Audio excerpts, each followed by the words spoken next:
ఓం శ్రీ మాత్రే మహాసరస్వత్యై నమః. శ్రీ మహాసరస్వతీ స్తవం. అశ్వతరోవాచ జగద్ధాత్రీమహం దేవీ మారిరాధయిషుః శుభాం స్తోష్యే ప్రణమ్య శిరసా బ్రహ్మయోనిం సరస్వతీం సదసద్దేవీ యత్కించిన్మోక్షవచ్చార్థవత్పదం తత్సర్వం త్వయ్య సంయోగం యోగవద్దేవి సంస్థితం. త్వమక్షరం పరం దేవీ యత్ర సర్వం ప్రతిష్ఠితం. అక్షరం పరమం దేవీ సంస్థితం పరమాణువత్. అక్షరం పరమం బ్రహ్మ విశ్వం చైతత్క్షరాత్మకం. దారుణ్యవస్థితో వహ్నిర్భౌమాశ్చ పరమాణవః. తదా త్వయి స్థితం బ్రహ్మ జగచ్ఛేదమశేషతః. ఓంకారాక్షర సంస్థానం యత్తు దేవీ స్థిరాస్థిరం. తత్ర మాత్రాత్రయం సర్వమస్తి యద్దేవీ నాస్తి చ. త్రయో లోకాస్త్రయో వేదాస్త్రైవిద్యం పావకత్రయం. త్రీణి జ్యోతింషి వర్ణాశ్చ త్రయో ధర్మాగమస్తథా. త్రయో గుణాస్త్రయః శబ్దస్త్రయో వేదాస్తదాశ్రమాః. త్రయః కాలాస్తథావస్థాః పితరో అహర్నిషాదయః. ఏతన్మాత్రాత్రయం దేవీ తవ రూపం సరస్వతీ. విభిన్నదర్శినామాద్యా బ్రహ్మణో హి సనాతనాః. సోమసంస్థాః విహిసంస్థాః పాకసంస్థాశ్చ సప్తయాః.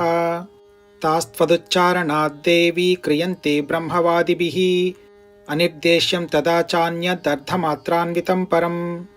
అవికార్యక్షయం దివ్యం పరిణామ వివర్జితం.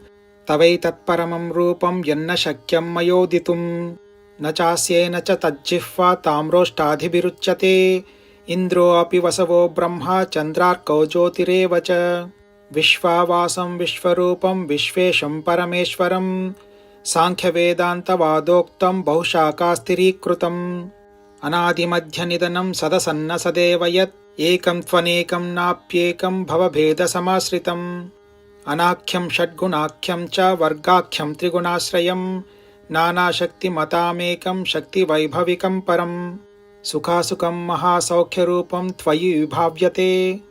ఏవం దేవి త్వయా వ్యాప్తం సకలం నిష్కలం చ యత్. అద్వైతావస్థితం బ్రహ్మ యచ్చద్వైతే వ్యవస్థితం. ఏ అర్థా నిత్యా ఏ వినశ్యంతి చాన్యే. ఏ వా స్థూలా ఏ చ సూక్ష్మాతిసూక్ష్మాః. ఏ వా భూమో ఏ అంతరిక్షే అన్యతో వా.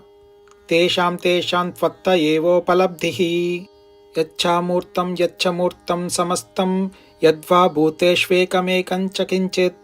యద్దివ్యస్తి క్షాత్మలేఖే అన్యతో వా. త్వత్సంబంధం త్వత్స్వరైర్వ్యంజనైశ్చ. ఇది శ్రీ మార్కండేయ పురాణే త్రయోవింశోऽధ్యాయే అశ్వతర ప్రోక్త మహాసరస్వతీ స్తవం. ఓం శ్రీమాత్రే సరస్వత్యై నమః.